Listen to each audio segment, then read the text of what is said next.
mensagem é os 7 degraus da humilhação. Mas antes de eu começar a liberar sobre a mim, sobre a tua vida, o que o Espírito Santo de Deus tem, a porção que Ele tem para nós nesta noite, eu te convido a quebrar o gelo com esse irmão, com essa irmã que está do seu lado, dá um sorriso para ele, para ela, cumprimenta a capaz do Senhor. Melhor essa cara aí, gente. Você não sabe as batalhas que ele enfrentou, para chegar aqui nesta noite. Mas glorificado seja o nome do Senhor, porque você chegou. Aqui é o lugar do milagre, aqui é o lugar da resposta, aqui é o lugar que você sai da dimensão do natural e entra na dimensão do sobrenatural. Deus tem uma palavra para o meu e para o teu coração. Então o tema da mensagem é os 7 degraus da humilhação. E este tema é o tema que Deus me deu.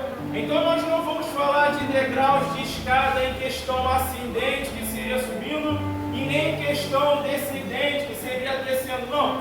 Mas irmão Cleiton, então por que o tema? Porque o tema é que Deus me deu, os 7 degraus da humilhação. Mas na verdade nós vamos falar sobre alguns níveis de humilhações e também vamos falar sobre sintomas da humilhação. O que é isso? São coisas que não é uma regra, mas existem comportamentos, existem níveis e estados emocionais a qual a humilhação faz com que a gente tenha uma tendência. Ou seja, se você como ser humano, se eu como ser humano, quando estamos sob a humilhação, existe uma tendência emocional que automaticamente vai gerar um determinado padrão de comportamento. Aqueles que estiverem em pé, se quiser, podem se assentar, amém? Humilhação, que vem da palavra humilhar. 2 significados da palavra humilhação é rebaixar e abater. Eu vou repetir. Dos significados da humilhação é rebaixar e abater. E eu sei que eu estou diante de uma igreja inteligente, então repita comigo: rebaixar. Repita comigo: abater. Desse jeito eu estou sentindo que a gente vai até meia-noite, né? Calma que eu estou brincando. Então, dos significados da palavra humilhação é rebaixar, abater. Para quem gosta de anotar, o primeiro degrau da humilhação é quando Deus te humilha. Calamachulha. Sim, Deus ele humilha. Deus ele abate. Sim, Deus rebaixa. Deus abate. Só que existe um tipo de pessoa bem específico que Deus humilha. Existe tipos de pessoas bem específicas que Deus abate. Vejamos que tipo de pessoas são essas. Provérbios capítulo 29, versículo 23. A soberba do homem o abaterá, mas a humildade de espírito obterá honra. Você deve estar familiarizado com este texto. Você deve estar familiarizada com esta palavra da seguinte maneira: Deus abate os soberbos, porém Ele dá graça aos humildes. Então vamos lá, Isaías capítulo 2, versículo 11. Os olhos altivos dos homens serão abatidos, e a altivez dos varões será humilhada, e só o Senhor será exaltado naquele dia. Perceba que usamos outro texto para reforçar o tipo de pessoa que Deus rebaixa. Usamos outro texto para reforçar o tipo de pessoa que Deus abate. E que tipo de pessoa é essa? É o soberbo, é o arrogante, é a prepotente. Eu vou esmiuçar, mas primeiro deixa eu respaldar mais um pouco. Daniel capítulo 4, você conhece a história. Rei Nabucodonosor, os reis naquela época eram a autoridade máxima. Um dia ele caiu na asneira de olhar para o seu palácio, de olhar para tudo que ele conquistou, de olhar para tudo que ele tinha e dizer com a sua boca: eu construí para a minha glória. Ele nem terminou a frase, a sentença do céu já veio. E qual foi a sentença? Deus o rebaixou, Deus o abateu, Deus deu a porção dele junto com os animais, porque deixou a arrogância tomar o seu coração. Isso está em Daniel capítulo 4. Jonas capítulo 1, versículo 17. Preparou, pois, o Senhor um grande peixe para que tragasse a Jonas. Esteve Jonas 3 dias e 3 noites nas entranhas do peixe. Ou seja, você conhece a história de Jonas. Quem nunca ouviu falar do profeta Jonas? Deus rebaixou Jonas. Deus abateu Jonas. Por quê? Por causa da sua desobediência. Perceba que Deus não tirou o cargo de profeta de Jonas. Deus não tirou a unção que estava na vida de Jonas. Deus não tirou a autoridade que estava sobre a vida de Jonas.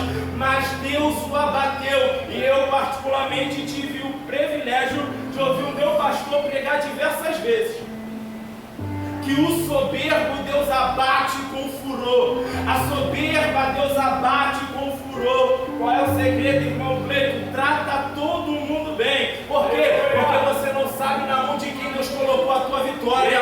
Você não sabe quem Deus vai usar para abençoar. Eu mandar calabaço, rianda, candara. Ainda no primeiro degrau da humilhação, Êxodo capítulo 7 ao capítulo 12, você conhece a história, as 10 pragas. Lembrando que o primeiro degrau da humilhação é quando Deus te humilha, é quando Deus me humilha. Êxodo capítulo 7 ao capítulo 12, Deus humilha Faraó e todos os seus falsos deuses, por intermédio das 10 pragas. Eu vou repetir. Em Êxodo capítulo 7 ao capítulo 12, Deus humilha Faraó e os seus falsos deuses por intermédio das 10 pragas. Segundo degrau da humilhação é quando o ser humano te humilha. É triste, mas infelizmente é uma verdade. Este irmão que está à sua esquerda, essa irmã que está à sua direita, esse irmão que está à sua frente, esta irmã que está na sua retaguarda, os seus entes queridos, suas amigas mais próximas e até mesmo os estranhos, aquele e aquela que você não conhece, não tem nenhum vínculo e nenhum grau de intimidade, tem o poder de te humilhar. Mas eu glorifico o nome do Senhor, porque aos olhos dos homens estudando a Bíblia, a mulher é considerada como o vaso mais frágil. E diz a Bíblia, então, irmão Cleiton, que você é menina dos olhos de Deus. Oh, meu Deus! Em outras palavras, é Deus dizendo, você é frágil. Você é fraca, mas eu sou forte e eu compro o teu barulho. Eu entro na tua guerra. É mais ou menos aquele pai, aquela mãe que fica brava quando mexe com os filhos. É Deus quando alguém mexe com você. É Deus quando alguém pensa em pisar no teu calo. É Deus quando alguém presta a boca para o diabo para falar da tua vida, para falar da tua aliança, do teu namoro, do teu casamento, da tua chamada, do teu ministério.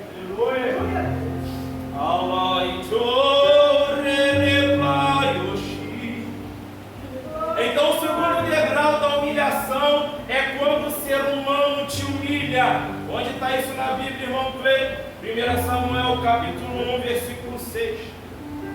E a sua competidora excessivamente a irritava para a embravecer, porquanto o Senhor lhe tinha cerrado a madre. Deus cerrou a madre de Ana. Ana era estéril. A Bíblia diz em 1 Samuel capítulo 1 que havia um homem que se chamava Eucana. Este tinha duas mulheres. Um se chamava Ana e a outra se chamava Penina. Diz a Bíblia que Ana, onde nós acabamos de ler, não podia ter filhos, mas Penina tinha abundância de filhos. Perceba que Ana está no templo chorando. Ana está no templo com a sua alma amargurada. Se eu fosse ilustrar Ana nos dias de hoje, Ana está andando de cabeça baixa. Se eu fosse ilustrar Ana nos dias de hoje, alguém olha para Ana e diz: o ladrão de alegria passou na vida dela, porque esta mulher parece que nunca sorri. Relemante o calabrando o raio. Mas por quê?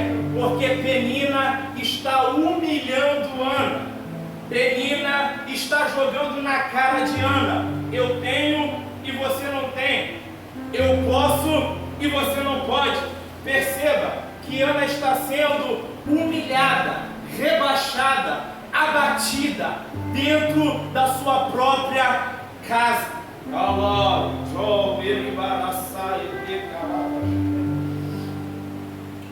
Juízes capítulo 11, versículo 2. Também a mulher de Gileade lhe deu filhos, e sendo os filhos desta mulher já grandes, repeliram a Jefité e lhes disseram: não herdarás em casa de nosso pai, porque és filho de outra mulher. Juízes capítulo 11, versículo 2. Você vai ver que Jefité, ele está sendo humilhado pelos seus próprios irmãos. Então, se você tem 3 anos de cristão, você já sabe disso, mas eu vou te lembrar nesta noite que as suas maiores batalhas, as suas maiores decepções não vai vir do ateu, não vai vir do espírita, não vai vir do católico, não vai vir do budista, vai vir do cristão, vai vir da cristã, vai vir daqueles e daquelas que aparentemente professam a mesma fé. Relevante, o calabro, raio, mas a palavra de Deus, que eu já preguei isso aqui no decorrer desta semana, que fala sobre a parábola do bom samaritano, vai nos ensinar que o cristianismo é estender a mão para quem está no chão e puxar para cima, mas nesse segundo degrau da humilhação é o ser humano rebaixando, é o ser humano abatendo. O que é isso? É os valores invertidos, é aqueles e aquelas que deveriam estender a mão para quem está embaixo e dizer: sobe aqui para cima. Em vez disso, qual é o posicionamento? Em vez disso, qual é a postura? Se vê alguém ferido, fere mais. Se vê alguém no chão, pisa mais. Repita comigo bem forte: que Deus nos guarde. Repita comigo bem forte: que Deus nos livre. Mas eu glorifico o nome do Senhor. Por quê? Porque esta palavra ela ainda transforma. Essa palavra ainda faz do homem bravo um homem manso. Essa palavra ainda faz daquela que gosta de falar alto, falar baixo. Calabrando raio, calabrando raio. Blá, blá, blá, blá. Então perceba, Jefité está sendo humilhado pelos seus próprios irmãos. Quem nunca passou por isso, irmão? Quem nunca passou por isso? Se você é um homem de Deus legítimo, se você é uma mulher de Deus legítima e ainda não passou, eu tenho 2 advertências para você redobrar sua atenção, que inevitavelmente você vai passar. Primeiro, o seu período de caverna. O período que todo mundo te procura, todo mundo tenta te achar, mas ninguém te encontra. Meu irmão, minha irmã, se você não passou, se prepare, porque um dia você vai passar. O período de caverna, o que vai te levar para dentro da caverna é irrelevante. Se eu fosse citar aqui, daria uma outra mensagem, eu não posso, mas eu preciso me ater ao fato. E qual é o fato? Em algum momento na sua trajetória cristã, seja por livre e espontânea vontade ou por pressão, devido às circunstâncias onde você possa estar, você vai vivenciar um momento de caverna. A segunda advertência: se você escolheu ser legítimo diante de Deus, se você escolheu ser legítima diante de Deus, inevitavelmente você passará pela humilhação. Você passará pela humilhação. Através de quem ou a circunstância é irrelevante. Pode ser dentro da sua casa mediante a sua família, pode ser no seu trabalho, na rua, no bairro onde você mora, ou até mesmo na igreja onde você congrega. A circunstância é indiferente. O fato é, se você quer ser um homem de Deus, se você quer ser uma mulher de Deus, se você quer ser um instrumento afinado nas mãos de Deus, inevitavelmente você vai passar pela humilhação. Olhe para a Bíblia. Escarneceram de Jesus. Zombaram de Jesus. Olha a glória que ele manifestou e alguém ainda teve a ousadia, a infelicidade de atribuir todo o poder que ele manifestava do reino de Deus aos demônios, dizendo: este expulsa demônios porque é príncipe dos demônios.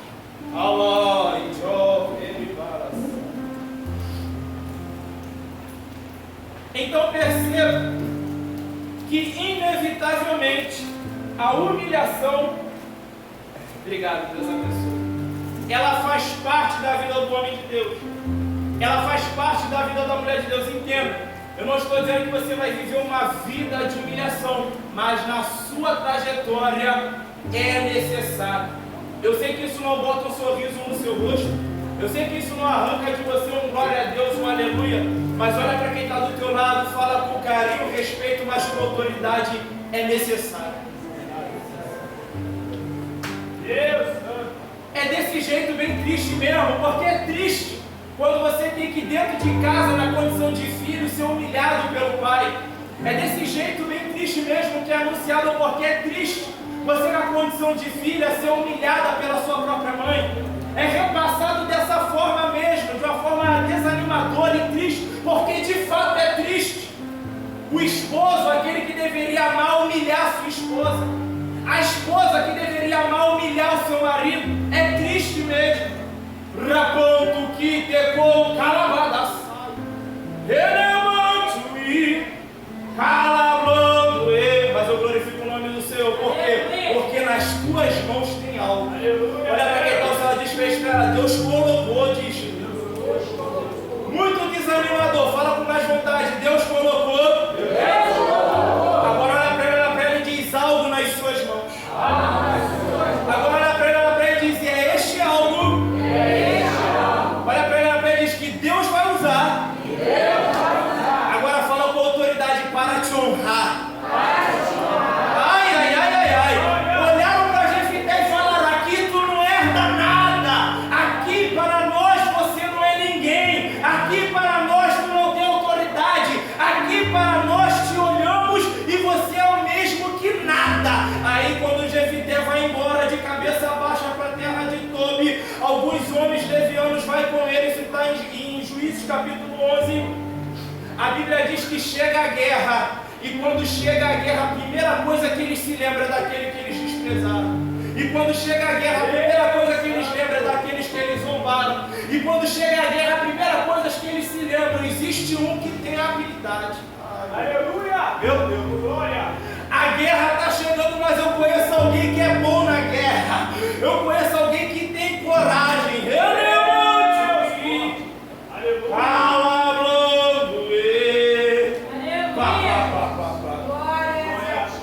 E aí eles vão até Jefité.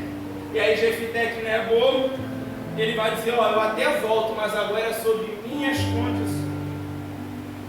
Eu volto não para ser cauda, mas para ser cabeça. Calamachúria. E a Bíblia diz que eles vão aceitar os termos de Jefité em Juízes capítulo 11. E Deus vai usar Jefité naquela batalha, naquela peleja. O que você quer passar a palavra, irmão Cleiton? Que você quebre de uma vez por todas esse complexo de inferioridade. Você não é coitadinho, você não é coitadinha. Nas tuas mãos Deus confiou algo. As pessoas podem rir, podem zombar, podem escarnecer, podem não acreditar, mas Deus está dizendo,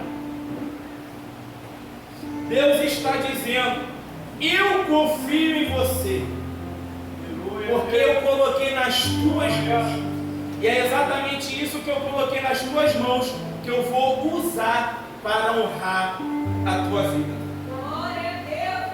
Eles foram forçados a reconhecer o que estava na vida de Jefité. Tem uma palavra no meu canal no YouTube, para quem não me conhece, não me acompanha, eu tenho um canal no YouTube, PB Cleiton Minos. E lá tem uma mensagem que eu falo sobre o caos, e que muitas das vezes Deus permite o caos para que nós possamos ouvir a voz profética. Escute, Eu não estou aqui para profetizar maldição sobre a vida de ninguém, mas eu estou para pregar a palavra como ela é.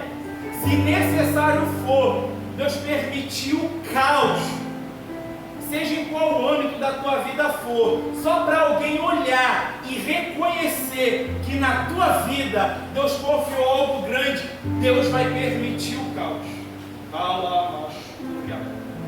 Para que as pessoas venham olhar e dizer, verdadeiramente, algo grandioso Deus colocou na mão deste homem.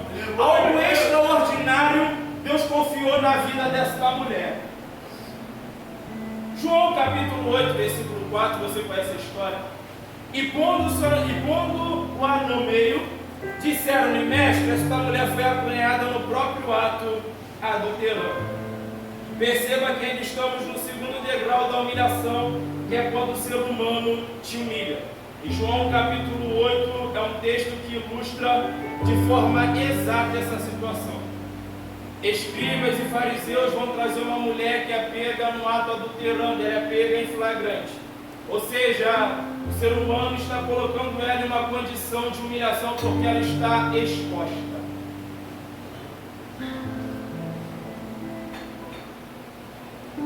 Você conhece a história que os escribas e os fariseus, eles não estão nem aí para aquela mulher. O negócio deles é colocar Jesus contra a parede. O negócio deles é deixar Jesus sem ter o que falar. O negócio deles era deixar Jesus sem ter o que falar. Calamachúria. Aí, você já deve ter ouvido essa pregação de diversas formas diferentes. É muito fácil apontar o erro do irmão A da irmã B quando está visível aos teus olhos. A parte difícil é se conscientizar que nós apenas pecamos de formas diferentes uns dos outros. Eu vou repetir. É muito fácil eu olhar para o líder A, para a líder B, para o parente A, para a parente C, para o amigo A, para a amiga C, e perceber uma falha, um defeito, ou até mesmo um pecado. É fácil. A parte difícil é se conscientizar que a única coisa que muda é que o meu pecado é diferente. E eu tenho um pouquinho de experiência e de caminhada, então eu posso falar com autonomia. Geralmente, não é uma regra, mas geralmente, quando apontamos o pecado dos outros, a falha dos outros, os nossos pecados ocultos são muito piores. É tão pior que existe algo que não é bíblico, que se espalhou no âmbito evangélico, que se espalhou no meio dos cristãos. E o que se espalhou? Deus não envergonha ninguém. Aleluia! Quem envergonha é o homem, quem envergonha é a mulher, que Deus mostra, que Deus revela e vai lá e fala na frente de todo mundo e cria uma confusão, e cria uma separação, e cria uma divisão. É mesmo? E manda calabachurianda candará. Vai dizer isso para o rei Jeroboão, quando o profeta veio de longe para botar o dedo na cara dele, apontar para o altar e dizer: o altar está rachado. E manda calabachurianda candará. Vou falar no linguajar que você entenda. Deus não está no altar. Eu gostaria de ressaltar que glória a Deus que não é a realidade desta igreja, mas infelizmente é a realidade de muitas igrejas aí fora. Então olhe para cá, desconstrua da sua mente esse negócio de que Deus...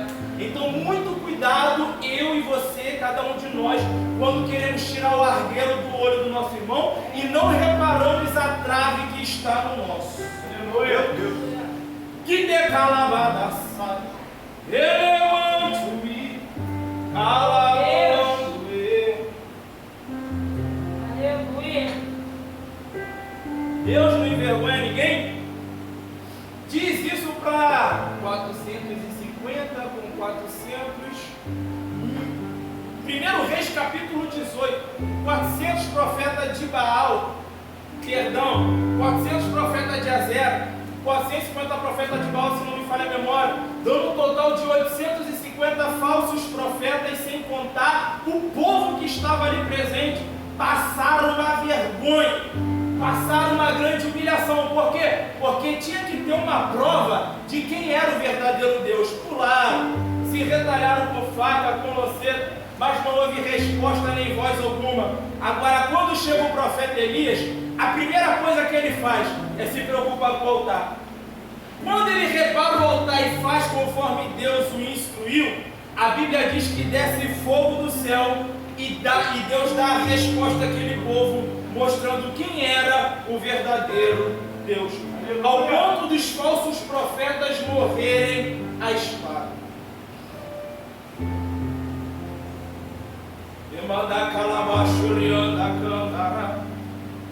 Eu sei que não é agradável isso, mas por que, irmão Cleito, você está maçante nesse assunto? Para que gere em nossos corações temor de Deus. Porque muitas das vezes o temor só vem quando Deus começa a revelar o profeta A ou a profeta B.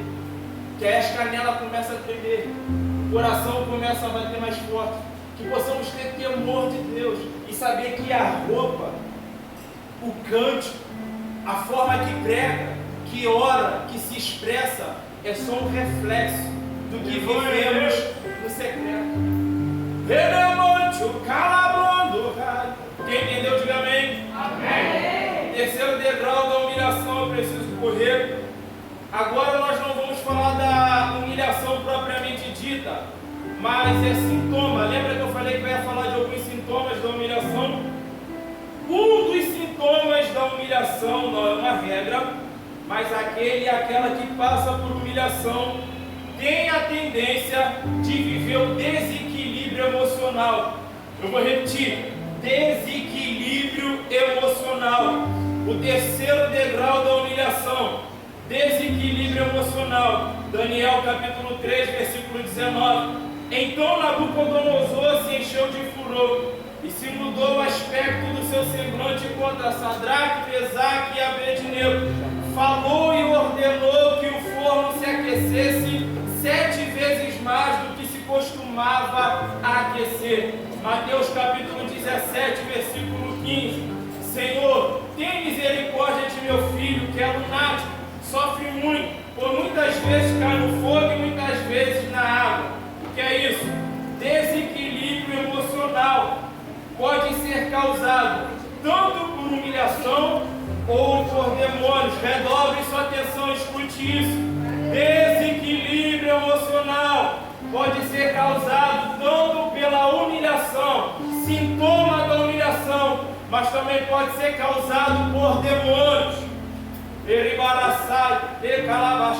Daniel capítulo 3, Nabucodonosor entrou na fase de desequilíbrio emocional.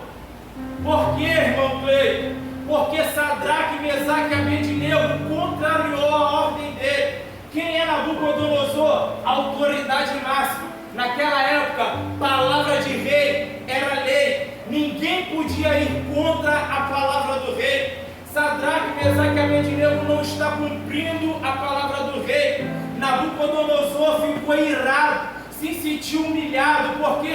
Porque ele mandava e desmandava. Se você manda, se você tem autoridade sobre tudo e todos, e percebe que existem pessoas que não estão lhe obedecendo, logo você se sente humilhado.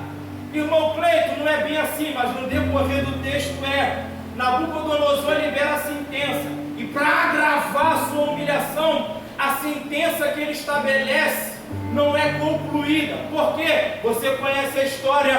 O quarto homem da fornalha apareceu. Aí aquele que está virado agora fica mais virado ainda. Porque ele libera a sentença. Ele é rei. Ele está todo pomposo, com o peito estufado, achando que eu já resolvi o problema. Não estavam me obedecendo, liberei a sentença, vão morrer, acabou o problema. Mas o quarto homem da fornalha apareceu. Eu tenho a palavra para você que está vivendo um momento de humilhação. As pessoas podem rir, as pessoas podem zombar, as pessoas podem escarnecer do seu carro velho, do seu aluguel atrasado, da roupa simples, do seu chinelo, da crise no relacionamento. Mas o quarto homem da fornalha vai Eu estou vendo que duas pessoas pegou, alguém deu glória aqui atrás, alguém levantou a mão aqui do lado. Eu vou te dar outra, ele vai aparecer. E quando ele aparecer, ai, ai, ai, ai, ai.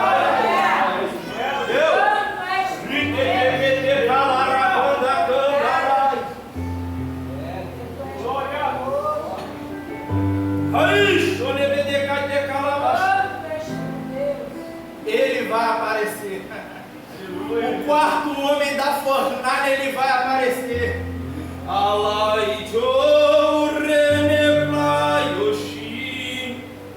Então, quando o quarto homem da fornalha aparece em Daniel capítulo 3, ele agrava a humilhação de Nabucodonosor, porque ele está tendo a sua autoridade sendo contrariada. Mateus capítulo 17, versículo 15, onde nós lemos, você conhece a história. A Bíblia vai dizer que trouxeram até os discípulos de Jesus um jovem lunático, que muitas vezes caía no fogo, muitas vezes caía na água, e ninguém podia resolver esse problema. Perceba, eu quero que você mantenha a sua atenção na palavra fogo, eu quero que você mantenha a sua atenção na palavra água. Repita comigo, fogo. Fogo. A igreja está ligada, repita comigo, água. Água.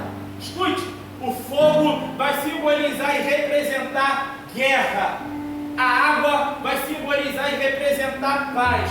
Eu vou repetir, o fogo vai simbolizar e representar guerra. A água vai simbolizar e representar paz. Então vamos lá, quando eu digo fogo, a igreja diz guerra. Quando eu digo água, a igreja diz paz. Vamos lá, fogo, guerra, água, paz.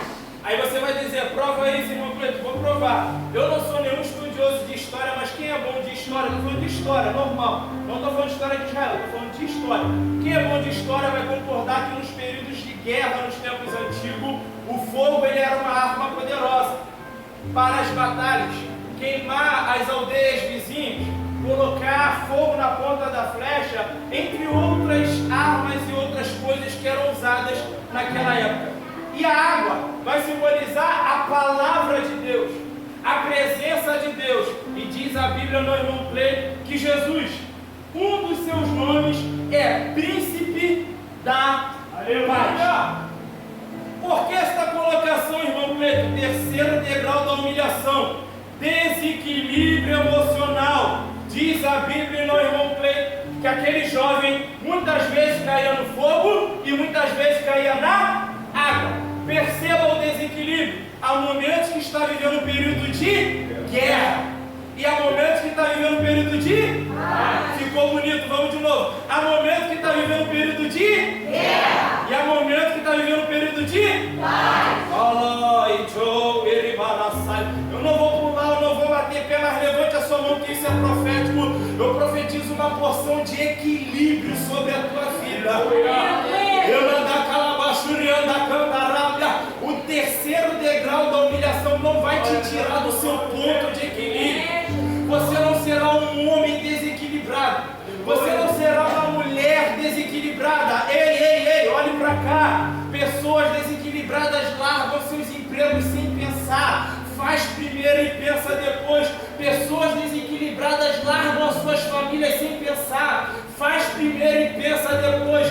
Pessoas desequilibradas não pensam nas consequências de suas ações. Mas Deus está liberando sobre a mim e sobre a sua vida uma porção de equilíbrio.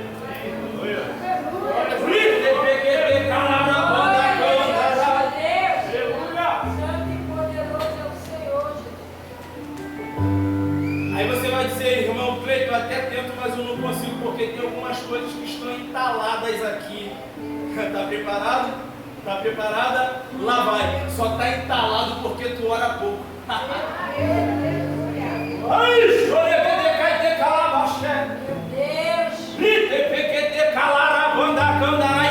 Olha para cá. Quem tem vida de oração não fica com nada entalado a respeito de ninguém. Líder A, líder B, amigo A, amiga C, parente A, parente C. Por quê? Porque está orando. Enquanto está orando, está falando, Jesus, eu não posso mudar essa situação, mas o Senhor pode. Pai, tu sabe como é que aquela palavra me feriu, tu sabe como é que aquele gesto me machucou, e você vai orando agora.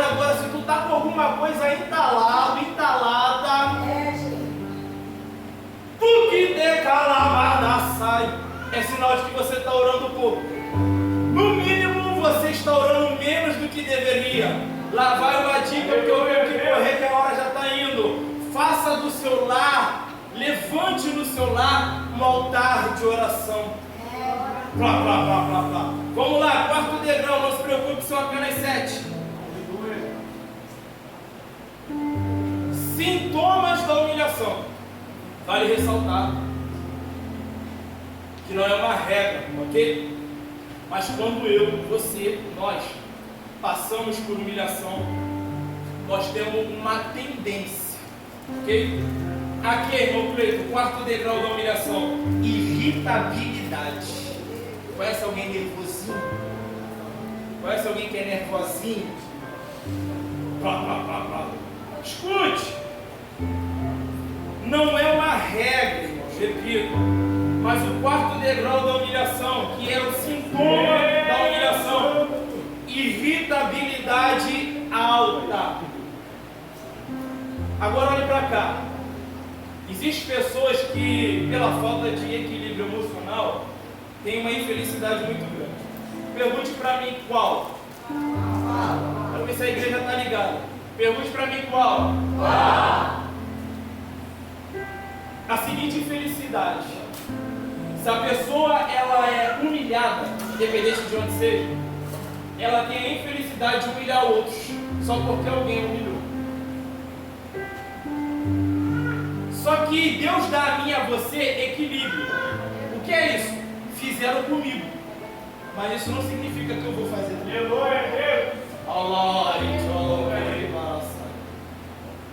Só que para isso, só o equilíbrio não é o suficiente. Olhe para quem está ao seu lado e diz para ela: equilíbrio. Fala com autoridade: não é o suficiente. Eu não posso ser hipócrita e dizer para você que ser um homem equilibrado é o bastante, e dizer para você que ser uma mulher equilibrada é o bastante. Não é. Aí você vai me perguntar, irmão Cleito, o que é o suficiente? Ser avivado. Aleluia! Ser avivada. Porque só um homem avivado, uma mulher avivada, que vive o que está aqui, tem a graça necessária para pagar o mal com o bem. Estão te detonando pelas costas, você diz: eu te abençoo. Pintaram e bordaram contigo, mas você diz: toma, está aqui. Ai, ai, ai, ai, ai, ai, ai. Prata cai. Então vamos lá, porque eu preciso correr. Estude, quarto degrau da humilhação: irritabilidade alta. Você que é casado, olhe para cá. Muito cuidado. Você está humilhando o teu marido dentro de casa e ele está sendo muito bem tratado pelas coleguinhas de trabalho. Eu não dá calabachurião da candada. Olha para cá. Muito cuidado. As varoas casadas.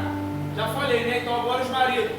Os homens casados. Ó, falou para a mulher. Tem que cortar para eles também, calma. Então que aqui é para todo mundo e que primeiro corta aqui para mim. Plá, plá, plá, plá. Os maridos casados, cuidado. Os homens casados, cuidado. Você não está humilhando a sua mulher dentro de casa e ela está sendo muito bem tratada pelos colegas de trabalho. Allah, Joe, Eribarassai, Tecalabaxé. Esse é o problema do quarto degrau da humilhação. Está com a irritabilidade alta. A tendência natural do ser humano é: se alguém te fere, você fere na mesma proporção ou mais além.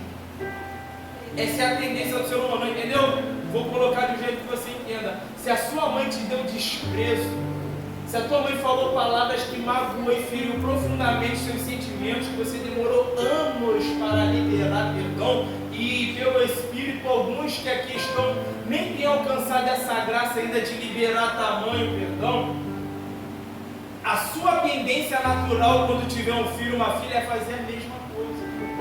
Cala, macho. Mas o equilíbrio emocional, que foi o terceiro degrau que nós já passamos, junto com o avivamento da palavra, dá a mim e a você o poder de fazer diferente. Agora olha para quem está do teu lado e diz para ela: cuidado com o exagero.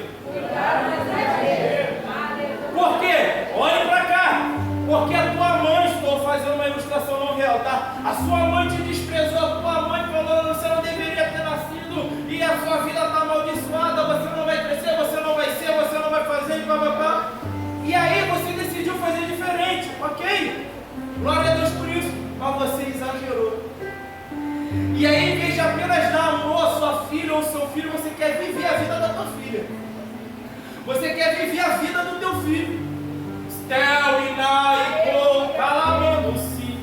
Que te calabadaçai. Então, cuidado com o exagero. Nós escolhemos fazer diferente. Se você foi espancado pelos seus pais, se você foi espancada pela sua mãe ou pelo tio, avô, avó, quando você tiver o seu filho, a sua filha, cuidado com o exagero. Não, eu apanhei demais, eu não dou um tapa nos meus filhos. Você não faz ideia de que você está criando.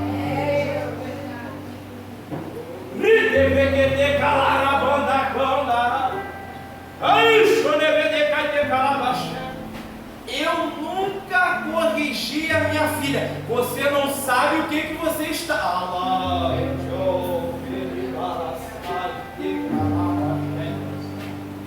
A Bíblia diz que nós temos que usar a vara como correção. Então, cuidado com o exagero. Vamos lá, escute.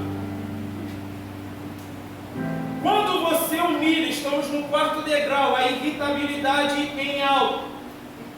Então olhe para cá, que às vezes você dá uma paz e a pessoa não está com a cara muito boa. Parece que chupou limão ou se transformou no próprio limão. Eu sei que você pensou no meu nome, mas não disfarça. Vamos lá. Mas você não sabe como é que foi o dia dessa pessoa. Você não sabe o que essa pessoa ouviu antes de sair de casa. Você não sabe qual degrau da humilhação essa pessoa está. Então, o problema é que muitas das vezes nós queremos descontar nos outros. É melhor tua cara não tá boa e você não descontar em ninguém, que você está sorrindo e detonando com os outros. É melhor alguém olhar para você e dizer: ela não está bem hoje, ele não está bem hoje, do que você está lá, Pai Senhor, abraça, dá beijo e tudo, mas faz da vida da pessoa um inferno. Deus está falando aqui. Então vamos lá, vou correr porque eu sei que eu já estourei a hora. Escute: todo aquele e toda aquela que está sendo humilhado, humilhada dentro de casa, redobre sua atenção para os casados. Isso não explica nem justifica a traição. Vou repetir: todo aquele e toda aquela que está sendo humilhado e humilhada dentro de casa, redobre sua atenção. Isso não explica e nem justifica a traição.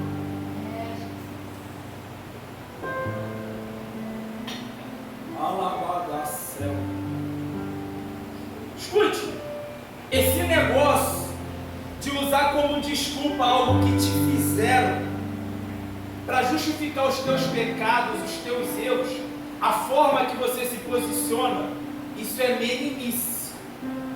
Deus está dizendo para mim e para você: seja maduro, seja madura, em nome de Jesus, e se posicione.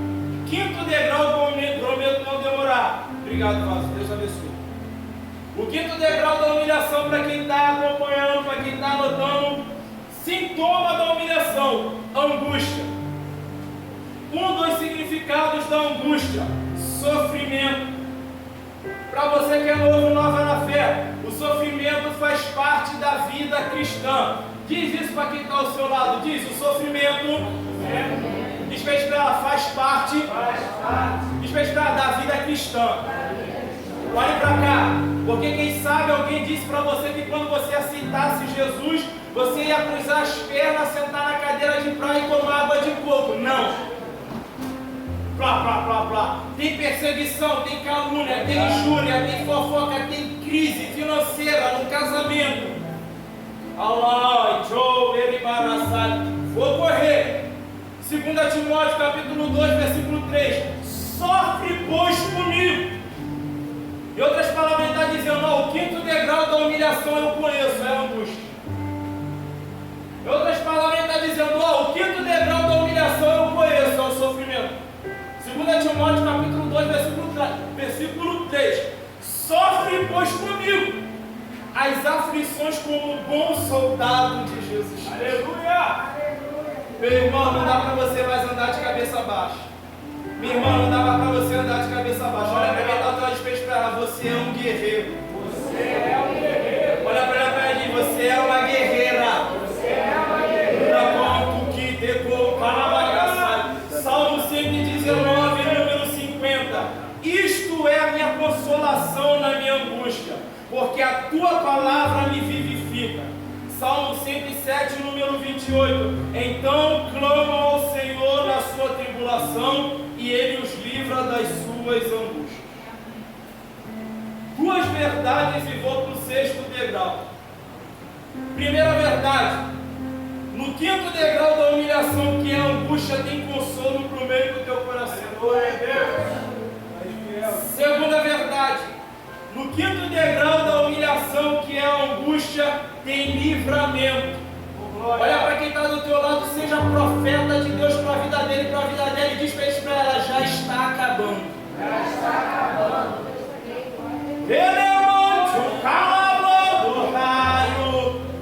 A crise financeira está acabando.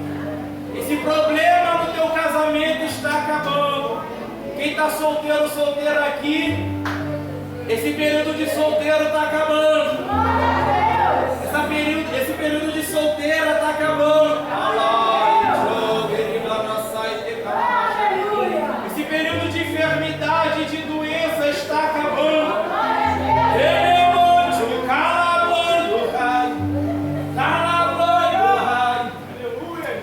Glórias ao Eterno.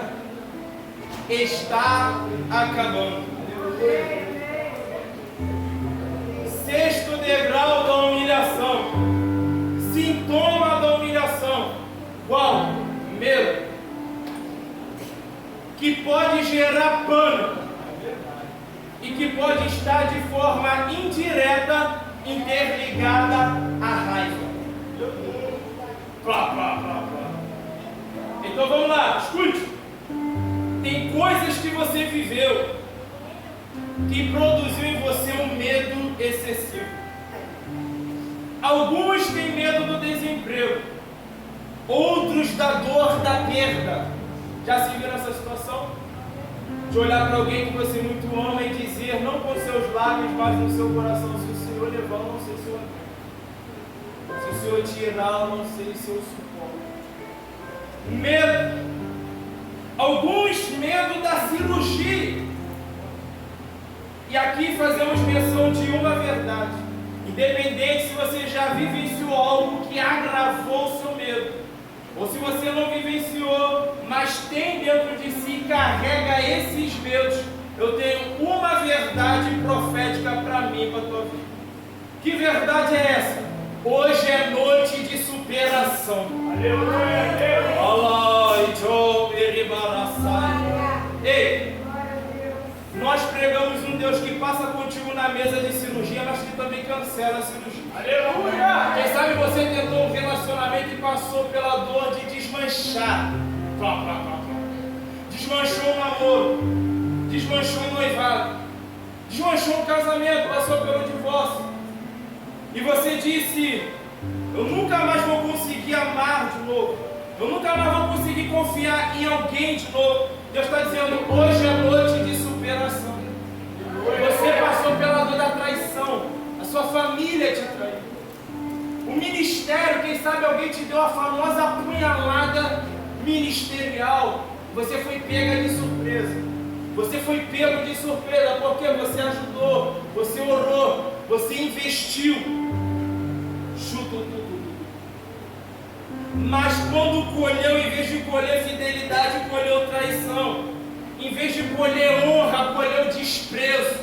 Em vez de colher amor, colheu rejeição. Deus está dizendo: hoje é noite de superação. Eu não vou bater o pé aqui, mas eu vou pedir para você levantar a mão. Levante a sua mão em nome de Jesus. Receba nessa noite a bênção da superação. Eu vou repetir: receba a bênção da superação.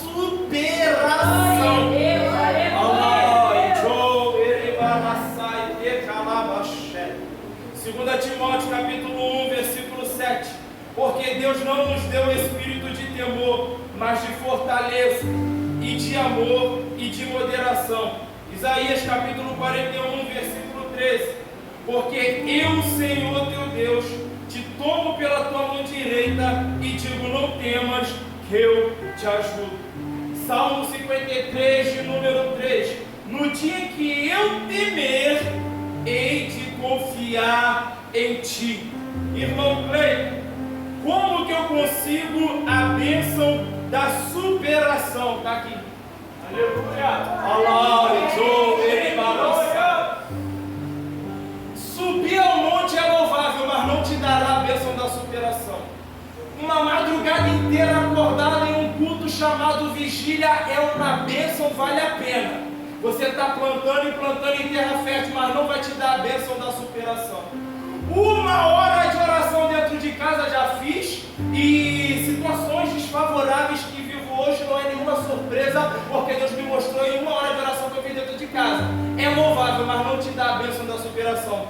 Mas essa palavra te dá a bênção da superação. Essa palavra te garante a bênção da superação. Irmão Cleiton, os meus projetos foram frustrados. Tente de novo, porque a bênção da superação foi liberada sobre a minha vida. Sétimo degrau, e aqui encerro, prometo não demorar nisso. O sétimo degrau da humilhação é quando você se humilha diante de Deus. Vou repetir. O sétimo degrau da humilhação é quando você se humilha diante de Deus. 2 Crônicas capítulo 7, versículo 14. E se o meu povo, que se chama pelo meu nome, se humilhar e orar e buscar a minha face e se converter dos seus maus caminhos, então eu ouvirei dos céus, perdoarei os seus pecados e sararei a sua terra. Aleluia. Tiago capítulo 4, versículo 10. Humilhai-vos perante o Senhor e Ele vos exaltará. Isaías capítulo 61, versículo 7. Vou dizer com minhas palavras: em lugar de vossa vergonha tereis dupla honra. Glória a Deus. Eu encerro essa mensagem liberando sobre a mim, sobre a tua vida, que a bênção da superação está sobre mim e sobre ti. E que não importa quantos degraus de humilhação você viveu ou possa estar vivenciando, pode até parecer que não, mas a exaltação vai chegar. Se coloque de pé em nome de Jesus. Glória. Eu mando calabachurianda cantara. Feche os teus olhos, vamos orar. Põe a mão no seu coração, não vou me demorar. Espírito da verdade, eis aí os teus filhos e as tuas filhas. Eu não sei qual degrau de humilhação o teu filho e a tua filha está vivendo. Eu não sei se os que estão aqui presentes passaram apenas por 1, por 2, por 3, mas diz a tua palavra que o Senhor não nos dá mais do que podemos suportar. E nesta oração eu quero liberar uma palavra sobre nossas vidas. Este homem vai aguentar. Esta mulher, ela vai aguentar. Ah, Nazaré. Eu creio. Os degraus de humilhação nos deixam fragilizados. Ah, Senhor, os degraus de humilhações em algumas pessoas causam até mesmo paralisação. Mas por causa da exaltação que o Senhor tem preparado, esta mulher vai aguentar. Essa mãe, ela vai aguentar esta humilhação, esta filha, este filho, porque a dupla honra já foi decretada. E eu quero, na autoridade da palavra, liberar sobre nós tudo que está impedindo dos teus filhos e das tuas filhas viver a exaltação que o Senhor já decretou. Aleluia. Seja repreendido e jogado por terra em nome de Jesus. Aleluia, Deus. Amém.